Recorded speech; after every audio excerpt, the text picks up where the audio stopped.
해외 명문대에 가려면 어느 정도의 스펙이 필요할까요? 안녕하세요. 교육의 진심인 아빠 오너드림입니다. 몇 년 전 미국판 스카이캐슬 스캔들을 들어보셨나요? 미국에서 소위 말하는 잘나가는 기업인들과 부자 그리고 유명 연예인들이 자녀들의 명문대 입학을 위해서 브로커를 통해 SAT 등과 같은 대입에 필요한 시험들에서 대리시험 혹은 부정행위를 저지르거나 각종 스펙을 허위로 만들어서 자녀들을 명문대에 입학시켰던 사건이었습니다.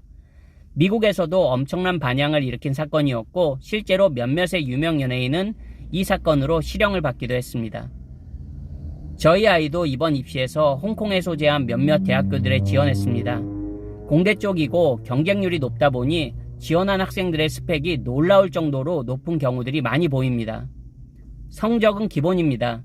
예를 들어 100% 기준으로 97%, 98% 아니 그 이상인 친구들도 적지 않게 보입니다. 그들의 이력서를 보면 대학에 지원하는 학생이 아닌 마치 경력직에 지원하는 구직자들의 이력서를 보는 것 같다는 착각이 들 정도입니다. 이제 모의 유예는 스펙 안에도 못 드는 것 같습니다. 국내의 올림피아드는 기본이고 온갖 각종 경시대회 입상은 기본입니다. 앱을 개발하는 건 일도 아니고 학교 동아리를 만드는 건 누구나 다 하는 마치 기본 중 기본 스펙인 것 같습니다. 고등학교 시절에 이미 국내 및 국제 창업경진대회에 입상을 했거나 연구 논문, 즉 리서치 페이퍼나 포스터를 퍼블리시한 친구들도 적지 않게 보입니다. 정말 말 그대로 스펙들이 후덜덜합니다.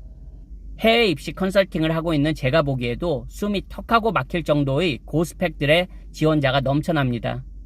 대부분의 일반 학부모님들이야 이런 정보들까지는 캐치를 못하시겠지만 만약에 안다면 당연히 불안감이 상당히 높아질 것 같습니다. 실제로 이런 걸 비즈니스로 활용해서 큰 돈을 버는 컨설팅 업체들도 많이 있습니다. 특히 대한민국 학부모님들에게 아주 잘 팔릴 수 있는 상품들이니까요. 엄청난 비용, 적어도 수천은 기본입니다. 저도 해외의대 컨설팅을 하지만 세계 명문의대 방문 프로그램이라든지 사실 돈만 있으면 그런 프로그램들의 연계나 참여는 크게 어렵지 않습니다. 하지만 그렇게 한다고 입시에서 꼭 좋은 결과를 얻을 수 있을까요? 물론 대학들마다 그런 보여지는 고스펙을 선호하는 학교들도 분명히 있습니다. 하지만 그렇게까지 지나친 스펙을 쌓지 않아도 충분히 경쟁력 있는 해외 명문대에 진학할 수 있습니다. 가장 안타까운 경우가 돈을 헛으로 쓰는 학부모들을 볼 때입니다. 자녀를 위해 투자를 하는 건 좋지만 적어도 쓸 때 제대로 쓰는 게 맞다고 생각합니다. 하지만 이런 분들의 특징은 특별히 입시에 큰 임팩트를 발휘하지도 못하는 스펙 만들기에 불필요하게 큰 금액을 쓰곤 합니다. 그리고 마치 그 스펙들 때문에 자녀가 명문대에 진학했다고 믿거나 그런 스펙을 만들지 못해 불합격했다고 믿습니다. 정말 안타까운 경우들입니다. 해외도 마찬가지입니다. 명문대에 가려면 당연히 학업 성적은 훌륭해야 합니다. 그리고 교내 활동이나 교내 활동과 연계된 교회 활동 등도 학생이 열정과 애정이 있다면 적극적으로 참여하는 게 좋습니다. 봉사활동도 자신의 관심 분야 혹은 전공하고 싶은 분야와 관련된다면 더 플러스가 됩니다. 봉사활동도 돈 내고 해야 하는 건 아니잖아요. 한국 학생들이나 학부모님들은 뭔가 늘 거창하고 대단한 거를 찾으려고 합니다. 그러다 보니 예전에는 돈 내고 미국 대통령상을 타는 경우들도 있었습니다.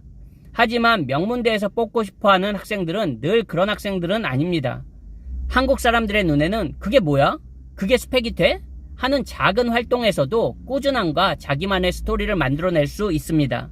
그리고 그런 인재를 선호하는 대학들이 실제로는 더 많습니다. 제 아이도 학교 친구들과 함께 세계에서 유명한 경진대회에 참여했습니다. 저희는 나중에야 알았습니다. 학교에서 뜻이 맞는 친구들끼리 모여 프로젝트를 진행하고 자기들이 직접 프로젝트 멘토를 섭외하고 대회에 참여했습니다. 한국에서는 이런 걸 부모가 해주려고 혹은 만들어주려고 합니다. 그런 과정에서 소위 말하는 사자들을 만나거나 그런 경우가 아니더라도 불필요한 엄청난 비용을 쓰게 되는 겁니다. 스스로 공부할 수 있고 스스로 준비할 수 있는 아이로 만들어주려면 부모도 공부하고 노력해야 합니다. 그냥 모든 걸 돈으로 손쉽게 해결하려는 그런 노력, 물론 엄청난 재력의 소유자라면 인정합니다. 그런 노력보다는 적어도 제 영상을 보시는 분들이라면 아이와 함께 조금 더 긍정적인 고민을 하실 수 있는 그런 부모님과 학생이 되었으면 하는 바람입니다.